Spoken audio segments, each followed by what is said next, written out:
Hey everybody, this is Harrison with Level 1 Gaming reviewing Prince of Persia: The Lost Crown. Prince of Persia: The Lost Crown offers a solid Metroidvania experience with fantastic sound design and a great soundtrack by the amazing Gareth Coker. It also has impressive art and wonderfully smooth, challenging gameplay that all of this combines in what feels like a natural evolution for this franchise. To begin with, you sadly don't play as Jake Gyllenhaal in this game. Very disappointed, I know. In Prince of Persia: The Lost Crown, you play as Sargon, one of the Immortals. The game opens with you and your immortal buddies knee-deep in a battle that teaches you the basic mechanics and has you fight your first boss. After the first battle, the Prince of Persia is captured, obviously, and playing as Sargon, you embark upon a rescue mission for the captured Prince of Persia, which unfolds across a massive, visually diverse map with numerous exploration opportunities. The game's map is vast. It offers a plethora of avenues to explore, and each of these winds back on each other. They intertwine with others, and navigating this expansive terrain is honestly thrilling to experience, and it has countless secrets and collectibles to ensure that you'll spend hours upon hours of engaging in this gameplay. Each area here is completely distinct, both visually and audibly. They all stand apart from the last, which avoids any blending or repetition in the areas. And as you explore the map, you'll meet up with the other immortals and find other characters that are trapped there and who will offer you side quests. In typical Ubisoft fashion, the game opens and presents players the choice between the guided and exploration modes at the outset of the game. Opting for exploration is where the waypoints here are absent, which adds an extra layer of challenge as you freely roam. And if you choose for the guided mode, this is where it adds objectives like normal games. But here, even if you get stuck, an NPC provides hints to guide you towards your next objective. And honestly, I don't think the guided and exploration mechanics get enough, praise as they do, and I hope that we see this mechanic adapted by other games in the future. But if you've played a Ubisoft game in the past few years, you're familiar with this mechanic. Initially, combat here adheres to a standard formula, but as you advance throughout the game, a plethora of abilities become unlocked. These newfound skills not only aid in reaching previously inaccessible areas, but also serve as exhilarating combat mechanics. The standout feature here in Prince of Persia, of course, lies in the ability to rewind time and teleport yourself to a prior location.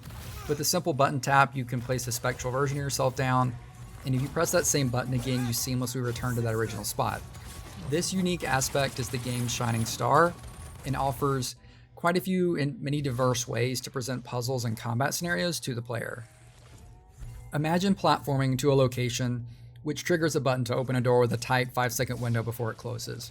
You place your ghost down, and you descend, activating another button for a second door, and then you teleport back to your original ghost to continue the platforming puzzle. That's kind of how things work here. And in combat, this ability excels too, as you can strategically place yourself in front of an attacking enemy. You leap over behind their head to divert their attention, hit them a couple times, and then you teleport back behind them as they strike, allowing you now to strike against them from behind. While this might sound confusing or intricate, the game does a great job of introducing these mechanics gradually, and it becomes second nature over time. And once mastered, the execution here provides a fantastic sense of accomplishment. And just as gameplay starts to get a little stale, the game is constantly introducing new abilities, enemies, and puzzles, which all require distinct approaches for success. Throughout my playtime, boredom never crept in. This is large in part thanks to the game's adept mixing of encounters and continual introduction of fresh mechanics. The result is an engaging and ever-evolving experience, which keeps both combat and exploration consistently enjoyable. I'll add too that this game is tough. Quite a few puzzles here took me way longer than I care to admit to solve, and some of the bosses also took me way too many tries than I care to admit.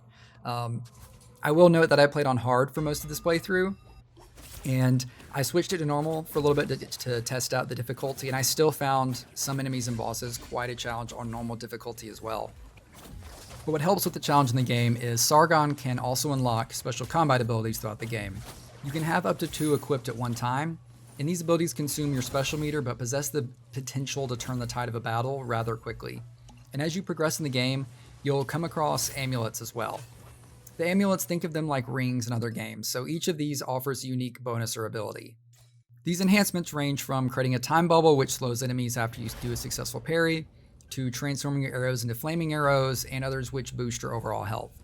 Furthermore, the game allows you to upgrade both your amulets and your weapons, and you can also purchase a larger quiver for your arrow and expand your capacity for health potions as well, in addition to upgrading how much health your health potions restore.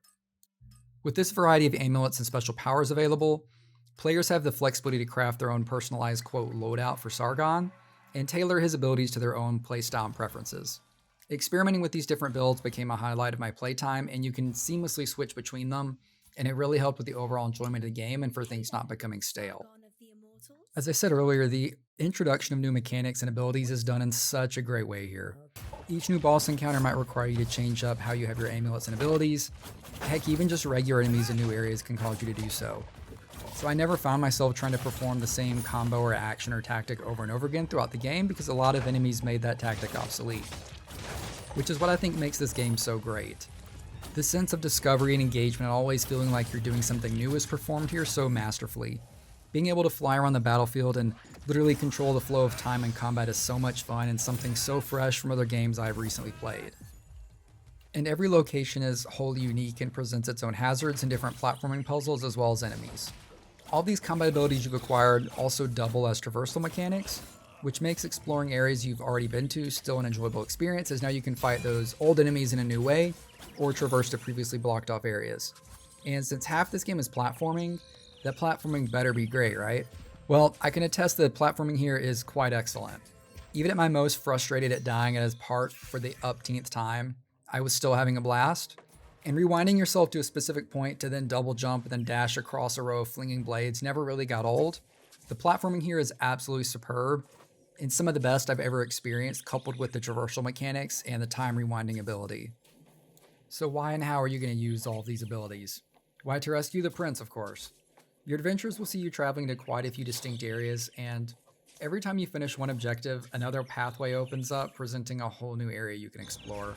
I was constantly surprised by how much the map kept opening up, and by the end of the game, I couldn't even zoom out far enough on the screen to see the whole map on one screen at the same time. And I won't show the whole map here as I don't want to ruin that for y'all, and all the footage I'm showing mostly comes from the beginner areas, as I don't want to ruin the wonderfully unique areas that you'll be adventuring to later in the game. I think, in my opinion, the game could have easily stuck here with just the same tired cliche of let's explore this same giant temple looking area and everything that comes along with that, but they didn't do that here, and some of the spots you visit are genuinely surprising, and they always kept me on my toes and were a treat to explore. So let's talk about the presentation. While the art style here initially appears to be quite a drastic departure from the classic titles, within just 10 minutes I found myself already deeply enamored with this new presentation style. And the overall presentation here is stellar. It's characterized by flashy and colorful in-game cinematics that very much resemble a graphic novel and really pop out on the page or the screen is in the same way that a graphic novel would.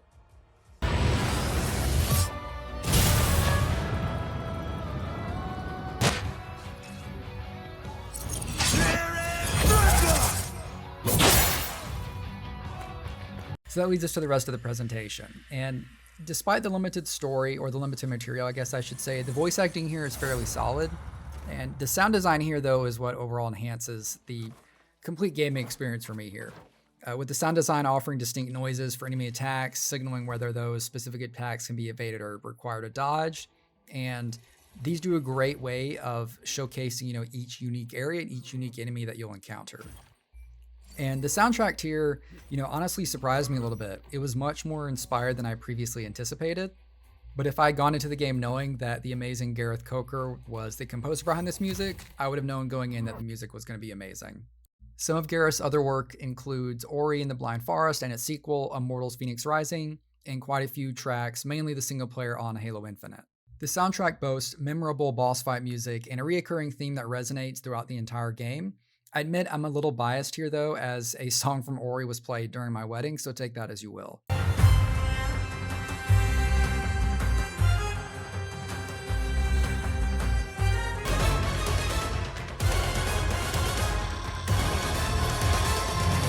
Overall, the impressive new formula and style of Prince of Persia: The Lost Crown is so captivating, and it made me successfully, honestly, forget the fact that there were even previous iterations in this franchise and that they weren't side-scrollers.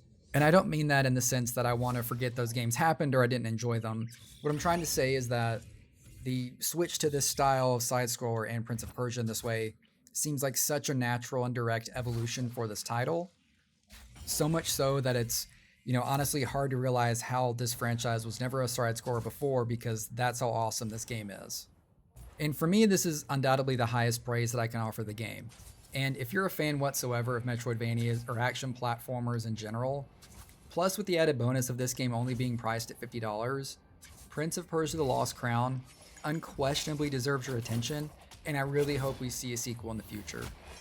Well, that'll wrap things up for me today. My name's Harrison with Level 1 Gaming at Purgle1 on Twitter or X, whatever it's called now, and we'll see y'all next time.